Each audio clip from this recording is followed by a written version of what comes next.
The air on Delca Prime crackled with tension.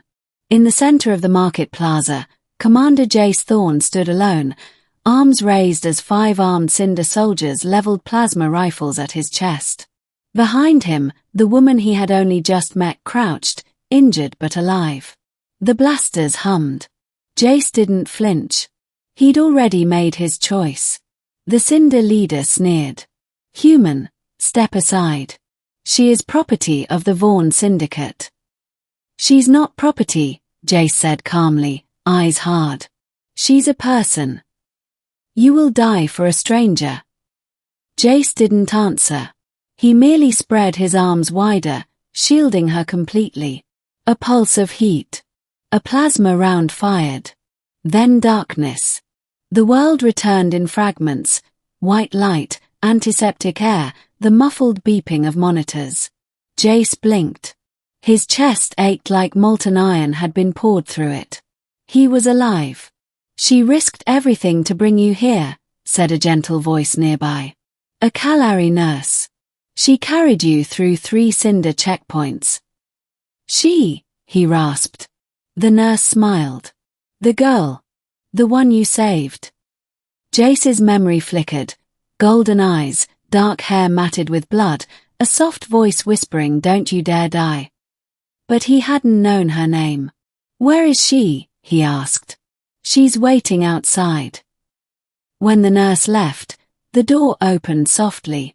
The woman stepped in, hesitant at first, then suddenly brave. She was wearing simple traveler's robes now, but her eyes, those golden eyes, were the same. "I owe you my life," she said. "But that's not the only debt I carry." Jace tried to sit up but winced. "You don't owe me anything."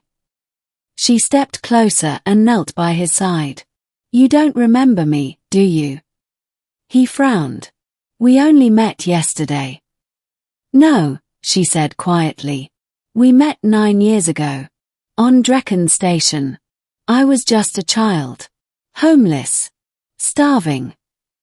Jace blinked. That station. He'd been stationed there as a young lieutenant. He remembered a girl, frail and wild-eyed, clutching scraps in the alley behind a food vendor. "I gave you a ration bar," he said slowly. "You gave me 3, she corrected, smiling faintly. "And a thermal blanket. You told me not to give up." Realization sank in. "That was you." She nodded. "I never forgot your face. When the Syndicate captured me and forced me into servitude, I swore I'd escape. And if I ever saw you again, I'd thank you properly." He shook his head, stunned. "I didn't think you'd even remember. You were the first person who treated me like I mattered." Her voice broke. "I promised myself I'd return the favor. That I'd protect you if I ever got strong enough." He managed a chuckle. "Seems I beat you to it." She reached out and took his hand, gently.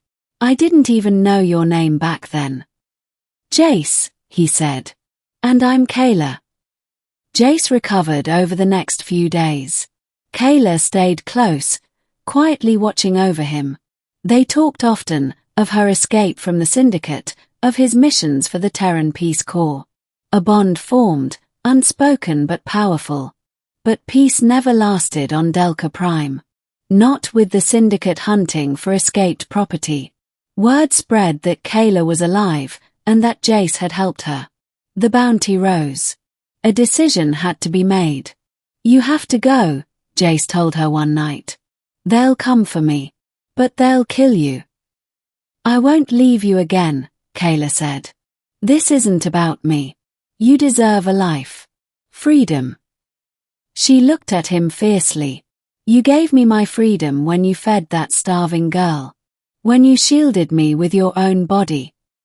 He looked away. "That's not enough." She touched his cheek. "It was everything."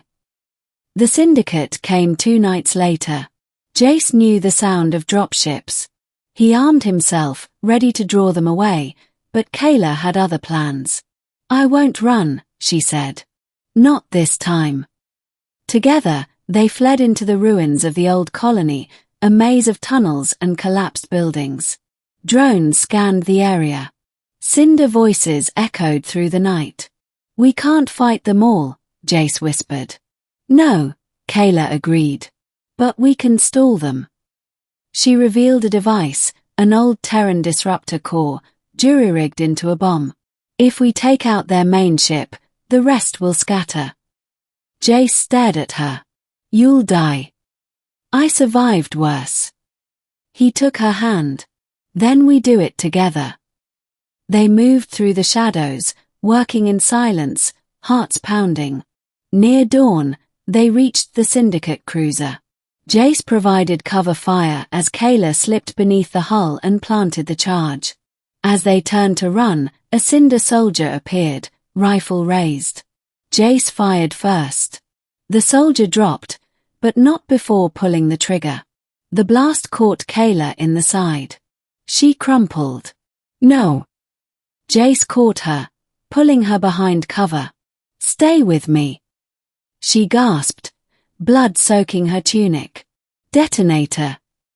He grabbed it, activated the countdown, and dragged her into the ruins. The explosion lit the sky like a second sunrise. The Syndicate forces screamed and scattered. They'd won.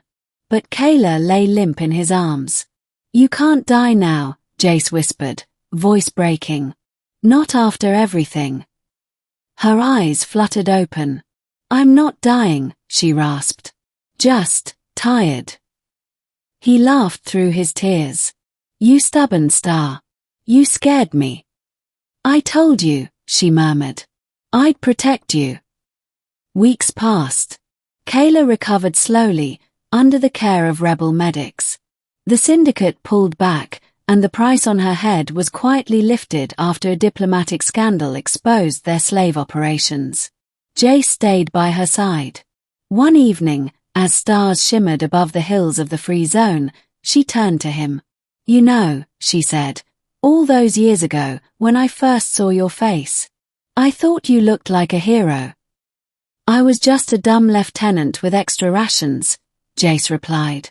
"No," Kayla said. "You were the first person who didn't look away. That saved my life long before you ever took a hit for me."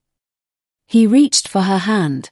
"And you saved mine, in more ways than I can count." She smiled. "So what now?" "Now," Jace said softly, "we stop running. We start living." She leaned into him, golden eyes bright with something like hope. "I think," she whispered, "we already have."